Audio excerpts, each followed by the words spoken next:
நடத்தி விட்டான் கபோதி. அடே, இனி உங்களுக்கு நான் குருவே இல்லை, அனைவரும் நாயாக போக கடவுள் என்று சாபமிடப் போகிறேன். குருவே, கடலை வகைகளை நன்றாக நானும் தின்றிருக்கிறேன், நானும் விட போகிறேன்.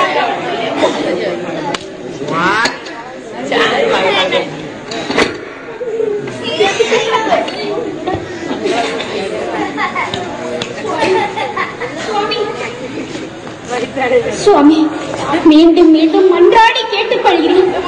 அன்று முதல் இன்று வரை அடியாருக்கு அமுதோட்டம் பணியில் எந்தவித பிசகும் இனி நிறைவேற்றிய ஈசன் இன்றும் அருள் செய்வார். சஞ்சலம் நீங்கி சகதி நிலைக்கு திரும்புங்கள். நங்கைக்கு இனம் புரியா துன்பத்தால் என்னுள்ளம் வாட்டுகிறது. இன்னும் அடியார் வராதது கண்டு என் மனம் பயத்தை ஊட்டுகிறது. அதனாலே என் முகம் சஞ்சலத்தை காட்டுகிறது. சுவாமி, பதியாகப்பட்டவரின் இன்பம் காப்பதே சரியாகப்பட்டவரின் தலையாய கடமை. நீங்கள் கண் கலங்கினால் நான் கதி கலங்கி விடுவேன். கவலையை விடுங்கள் சுவாமி. அதோ நம் மைந்தன் சீராளன் வருகிறான். பாடசாலைக்கு செல்ல ஆயத்தமாகிவிட்டான். வாமகனே. தந்தையே, உங்கள் கருத்தை நான் செவிமடுத்த வண்ணமே இருந்தேன். தந்தையே, உங்கள் கவலை தீர இன்று நான் பாடசாலை செல்லாது சிவனடியார் எங்குள்ளார் என்று தேடி கண்டுபிடித்து நான் இல்லம் அழைத்து வரட்டுமா? என் மகனே சீராளா, என் கவலை என்னோடு போகட்டும். நீ பாடசாலை சென்று வா என் கண்மணியே. தந்தையே, உங்கள் செயலிலே எனக்கு ஓர் ஐயம் ஏற்பட்டு விட்டது. அதை தந்தையிடம் கேட்டு தெளிவு பெறலாமா? இந்நேரத்திலா? சரி, எல்லாம் இறைவன் சித்தம். கேள் மகனே.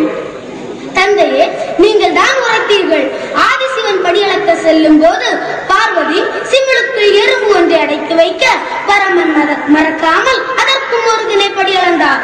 இதிலிருந்து பார்க்கும் போது ஒவ்வொரு கணப்பொழுதும் ஒவ்வொருவருக்கும் என்னென்ன சேவிக்க வேண்டுமோ அதை ஆதிசிவனே சேவிக்கிறார் என்று உரைத்தீர்கள், சரிதானே? ஆமாம், யாம் தாம் சொல்லி தந்தோம். சீராளா, நீ கூறியது முற்றிலும் சரி. சரி, அது அப்படியே இருக்கட்டும். ஒவ்வொரு கணப்பொழுதும் ஆதிசிவன் ஒருவருக்கு எதை கொடுத்தாலும் அது சங்கடமா ஆனந்தமா? ஆதிசிவனே அளிக்கும் போது அது எதுவாயும் அளப்பரிய ஆனந்தம்தான். அப்படியானால் இதுவரையில் ஈசன் அடியாரை அனுப்பிய போது மட்டும் சந்தோஷப்பட்டு விட்டு இன்று ஈசன் அனுப்பாததால் அதை நினைத்து சங்கடப்படுவது நியாயமா? இதுவும் ஈசன் செயலே என்று மகிழ்ந்திருப்பதுதானே உண்மையான பக்தி. மகனே, மகனே, அப்பனுக்கே பாடம் சொல்ல சுப்பனாக மாறி என் மனச்சோர்வை சுக்குநூறாயாக்கிவிட்டாய். இனி நான் அவ்வளவும் செல்லப்படேன். இனி எல்லாம் அந்த ஆதிசிவன் என்னப்படியே ஈடேறட்டும். மகனே சீராளா, நீ பாடசாலை சென்று வா. தாயாரே, நான் பாடசாலை சென்று வருகிறேன். பெற்ற வயிற்று பாலை மாற்றி விட்டாயடா என் செல்வமே. நான் மலையளவு கொரியும் மனம் மாறாக உன் தந்தையின் மனத்தளர்ச்சியை உன் மழலை சொற்களால் மாற்றிவிட்டாயே என் செல்வமே. ஓய்வா மகனே,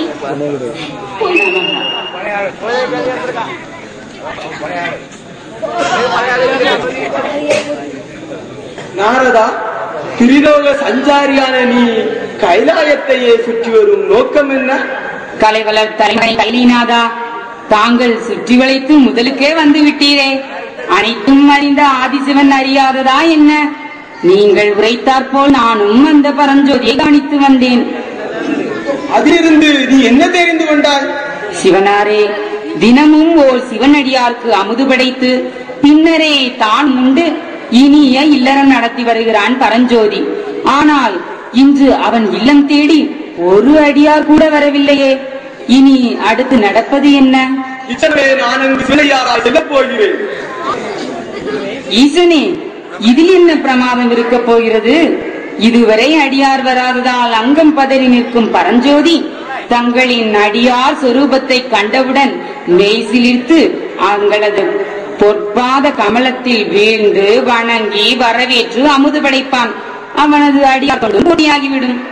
நாரதா, அந்த பூலோகத்தில் எந்த ஒரு இல்லறவாசிக்கும் கொடுக்காத சோதனையை பரஞ்சோதிக்கு கொடுக்க போகிறேன். வானவரும் செய்யப்பதரும் அரும்பெரும் காரியத்தை பரஞ்சோதி செய்ய போகிறான். அதற்கு